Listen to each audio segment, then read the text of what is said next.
कोल्हान का शेर के नाम से मशहूर भूतपूर्व मुख्यमंत्री चंपई सोरेन अब बीजेपी को बनाया अपना नया ठिकाना।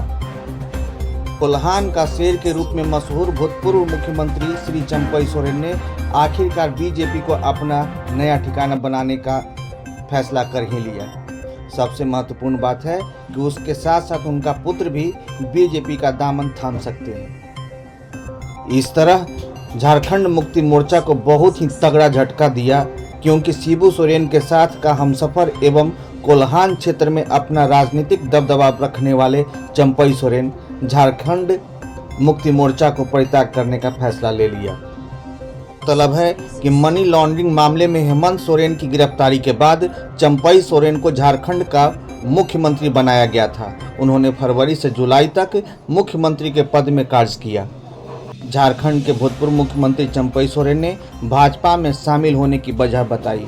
उन्होंने कहा कि पहले मैंने सोचा था कि मैं संन्यास ले लूँगा, फिर मैंने सोचा कि नया संगठन बनाऊंगा, लेकिन इसके लिए समय भी बहुत कम है।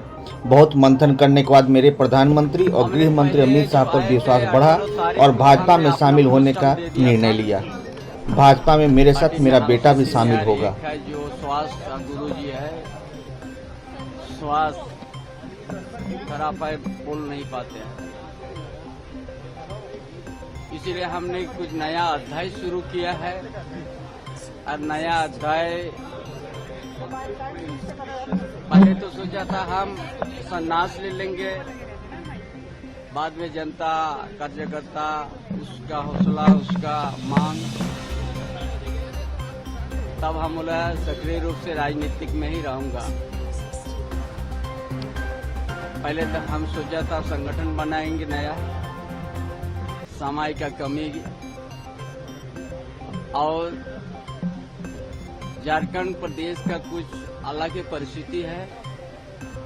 हम बड़ा मंथन करने के बाद देश का प्रधानमंत्री माननीय प्रधानमंत्री का उनका ऊपर विश्वास किया, गृह मंत्री अमित शाह के ऊपर विश्वास हमारा बढ़ गया और भारतीय जनता पार्टी में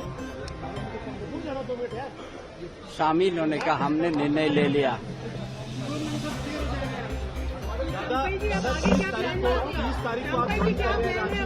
हाँ कर रहे हैं,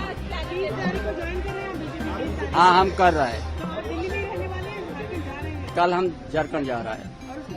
सर, आप CNN ये कह रही है कि चंपई सोरेन अब एक्सपोज हो गए हैं, जिस तरह से उन्होंने मीटिंग की अमित शाह से और बीजेपी में शामिल होने जा रहे हैं।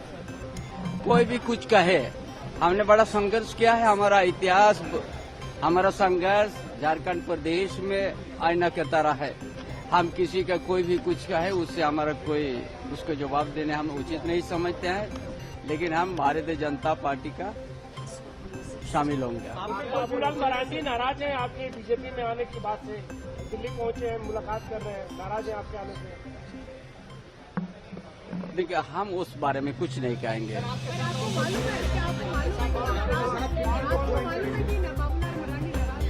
हमको उस बारे में नहीं क्या, हम तो अभी हम किसका बोलेंगे, ये सब हमको कुछ बोलना नहीं। चलिए,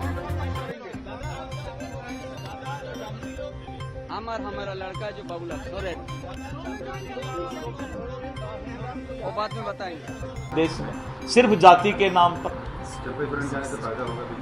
चंपई सोरेन जी का बीजेपी में जितना फायदा, हम फायदा के लिए उनको नहीं ला रहे हैं। हम तो चंपई सोरेन जी को सम्मान, उनका जो है कोल्हान टाइगर का सम्मान बचा रहे, उसके लिए हम ला रहे हैं। आरजेडी पे कोई फर्क पड़ने वाला नहीं है। अब भ्रष्टाचारी लोगों की बात हम क्या करेंगे, हम तो भाई अपना पार्टी की बात कर सकते हैं। सर, एक फिर से पुल टूटने का उद्घाटन से पहले हमने तो कहा था कि जो पुल मंत्री थे वो मंदिर में चल के कसम खा। आप लोग तो तलब है कि चंपई सोरेन ने सोशल मीडिया पर पोस्ट के माध्यम से पार्टी नेतृत्व पर खुद को अपमानित करने का आरोप लगाया था। पोस्ट में उन्होंने लिखा था कि लगातार अपमानजनक व्यवहार से भावुक होकर मैंने सियासत में एक नए विकल्प को अपनाने का फैसला किया है। चंपई ने अपना दर्द साझा करते हुए कहा था कि लगातार अपमान और तिरस्कार के बाद उनके सामने राजनीति से संन्यास लेने, अपना संगठन खड़ा करने या नई साथी के साथ सफर करने का विकल्प बचा था। मेरे लिए विधानसभा चुनाव तक के सफर के लिए विकल्प खुले हुए हैं। अपमान और तिरस्कार के कारण मैं वैकल्पिक राह तलाशने के लिए मजबूर हो गया। कुछ दिन पहले ही भूतपूर्व मुख्यमंत्री चंपई सोरेन ने अपने क्षेत्र कोल्हान के समर्थकों से इस मुद्दे पर विचार विमर्श किया था।